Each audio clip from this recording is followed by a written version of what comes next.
Okay, so we just looked at the dorsal body cavity. Now we're looking at the ventral body cavity. Dorsal means posterior, or looking at the backside, or ventral now is going to be looking at the anterior side or the front of this body right here.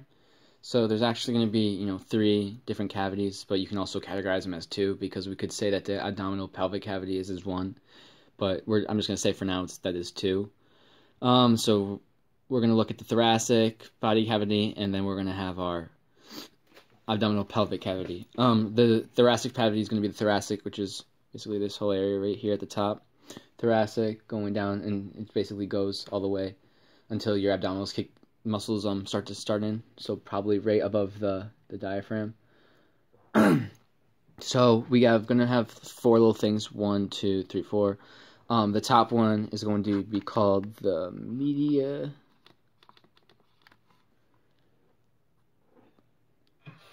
Can't remember the name. Give me a second. It's called the media stinum. So it's kind of hard to see, but that's the media stinum. So it's going to be this first one right here. That's the medium stinum. And then the side ones you see there, right there and right there, those are going to be called your pleural cavities, Pleural, I believe. Then the bottom one's going to be your pericardial. I don't know why it's hard to remember for me the mediastinum, but it's easier to remember the pericardial, maybe because peri from Phineas and Ferb, but yeah, so you have the pericardial at the bottom.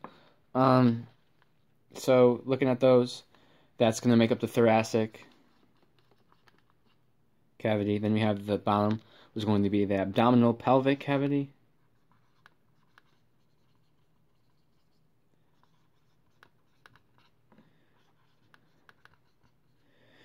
It's going to be our abdominal pelvic cavity right there. So this is probably, if it's bad, very bad drawing, but just trying to explain a little bit. This would be your abdominal. This would be your pelvic cavity. Just put them two together. Your abdominal pelvic cavity. So just looking at this, a question from the book would ask, which one do you think is the most susceptible to injury in a car accident? The answer is going to be your abdominal pelvic cavity. Not necessarily the pelvic cavity, because that has bone protecting it, but the abdominal cavity is exposed with only just the muscle of the abdomen protecting your internal structures like your intestines and such. Okay, so just remember that little thing if it ever comes up. That was one of the questions that they had in the book.